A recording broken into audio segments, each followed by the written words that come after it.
முருங்கைக்கீரை பொடி பண்ண போகிறேன். அதுக்கு நல்லா ஆஞ்சிட்டு இந்த மாதிரி வாஷ் பண்ணி வச்சுட்டுருக்கேன்.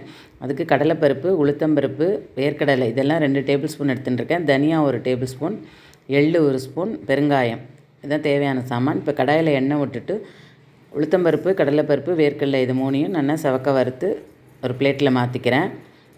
இப்போ அதே கடாயில் தனியா, எள்ளு, பெருங்காயம் இது 3யும் சேர்த்துக்கிறேன். இது நல்லா பொரிஞ்ச உடனே அதையும் எடுத்துக்கிறேன்.